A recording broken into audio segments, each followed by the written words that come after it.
Alors bonjour à tous et merci à tous les nouveaux abonnés, bienvenue sur cette chaîne. Je suis contente de voir qu'il y a de plus en plus de personnes qui écoutent ce que je suis en train de dire, ça me motive, hein. Et voilà, donc c'est cool. Et puis de plus en plus aussi d'échanges dans les commentaires, donc ça arrive petit à petit. Pour l'instant, vous étiez assez silencieux, mais voilà, je commence à avoir des petites questions, c'est intéressant. Donc aujourd'hui, on va parler du triangle de Karpman. Donc on l'appelle aussi le triangle dramatique ou le triangle infernal parfois. Alors qu'est-ce que c'est que ce triangle? C'est un modèle quelque part qui nous fait comprendre la dynamique qui peut exister dans nos relations et qui nous amène encore une fois à avoir des relations qui sont insatisfaisantes pour nous et pour les autres. Encore une fois, hein, malheureusement, c'est encore un autre modèle qui explique ça. Donc ce modèle, il a été proposé par Stephen Karpman dans les années 70. Alors c'est un médecin psychiatre américain. Et ce triangle, il fait partie de ce que certains connaissent de l'analyse transactionnelle, qui est, encore une fois, un outil de communication. Alors, qu'est-ce qui décrit ce triangle? Alors, il parle des rôles, en fait, qu'on va prendre dans nos interactions avec les autres. Quelque part, c'est certains vont les appeler les jeux de l'ego, les jeux de nos relations qui sont basés sur la peur et pas sur la compréhension, la bienveillance. Et ça décrit notre manière assez habituelle de nous comporter dans nos interactions lorsqu'il y a un conflit, finalement. On va comme adopter des rôles qui vont permettre aux autres de prendre d'autres rôles. Nous, on va pas forcément s'arrêter sur la dynamique de la communication, hein, dont parle le triangle, parce que l'analyse transactionnelle, c'est avant tout un outil de communication, enfin je crois en tout cas. Et moi, je préfère celui de la CNV, donc on en parlera aussi après de comment sortir du triangle avec la CNV. Du coup, moi, ce que j'aimerais plutôt faire ici, c'est parler de ce triangle, parce qu'il va nous aider à repérer si on fait partie de ces personnes, en fait, qui semblent chercher ces rôles qu'on explique dans le triangle, parce qu'elles sont devenues presque la base de leur existence et qu'ils n'arrivent pas à s'en sortir. Du coup, ces personnes-là, elles vont attirer toujours les mêmes personnes, les mêmes situations, et elles vont être dans des boucles comme ça à cause de ces rôles-là. Donc c'est ça que j'ai envie d'exprimer ici. Donc, on va parler de ces rôles assez brièvement et assez caricaturalement. Donc, le premier, ça va être la victime. Donc, la manière la plus connue de décrire la victime, ça va être la personne qui se plaint, la personne qui subit les situations, qui s'apitoie sur son sort. Mais quand on croisera avec les blessures, on va voir qu'il existe des victimisations qui vont être plus subtiles.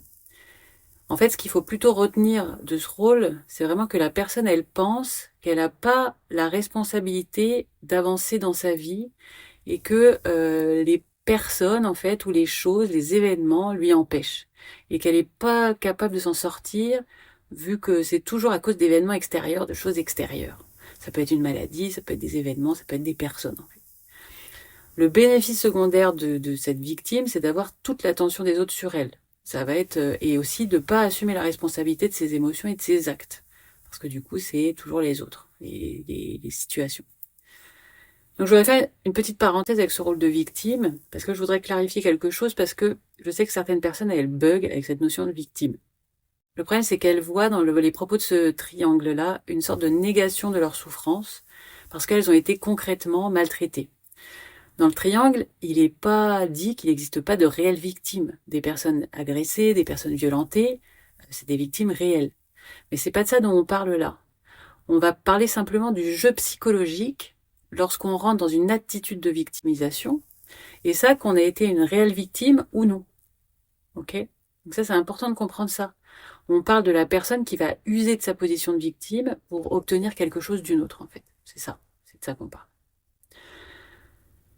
Donc ensuite, on a le sauveur. Donc le sauveur, on le décrit habituellement par celui qui peut pas s'empêcher d'aider. Donc il tire vraiment son bien-être dans le fait de servir les autres, il est au service, en fait. Donc ce qu'il faut retenir de ce rôle, c'est qu'il cherche à se rendre indispensable pour les autres. Et en faisant ça, en fait, il va les rendre dépendants. Et du coup, ce qu'il va éviter, quelque part, ça va être le fait de se faire abandonner ou de rejeter. Ça, on va le voir par rapport aux blessures. En tout cas, les bénéfices secondaires, c'est vraiment d'être vu comme une bonne personne et du coup d'être aimé et de pas s'occuper de ses problèmes finalement parce qu'il est trop occupé à s'occuper des autres et du coup, il va quelque part essayer de se guérir à travers les autres, mais sans s'occuper de lui.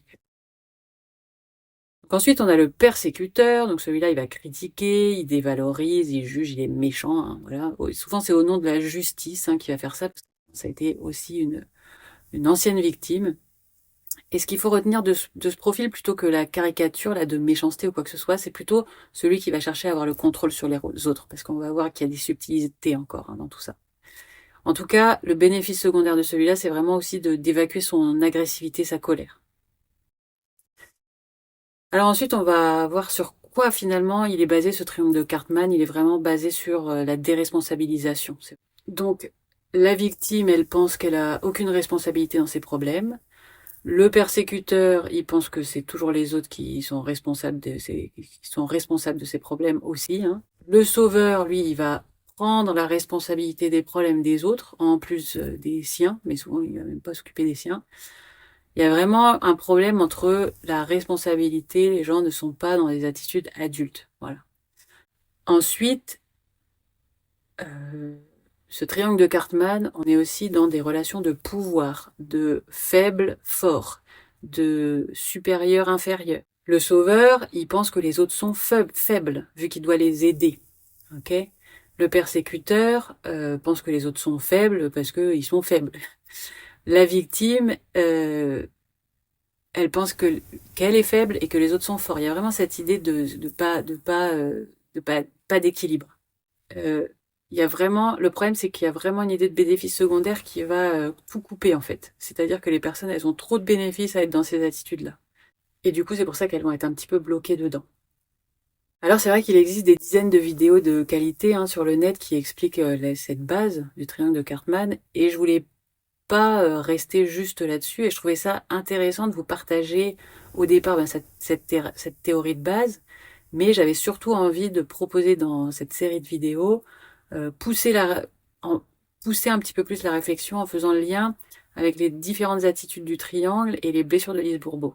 Je vous invite à regarder les vidéos précédentes, surtout si vous n'êtes pas familiarisé avec les blessures de Lise Bourbeau, et aussi sur ces notions de féminin et de masculin que j'ai expliqué encore une fois dans les précédentes vidéos, parce que sinon vous allez être peut-être un petit peu perdu dans les prochaines vidéos qui vont suivre sur le triangle, parce qu'il y a quand même une logique à suivre, cette logique-là que j'amène avec ces polarités énergétiques. Je sais que croiser les théories, ça peut être un petit peu casse-gueule parfois, mais en fait là j'ai envie de m'y coller sans avoir forcément une envie de vérité universelle, jamais d'ailleurs sans ces vidéos, c'est ça, c'est plutôt d'apporter un point de vue.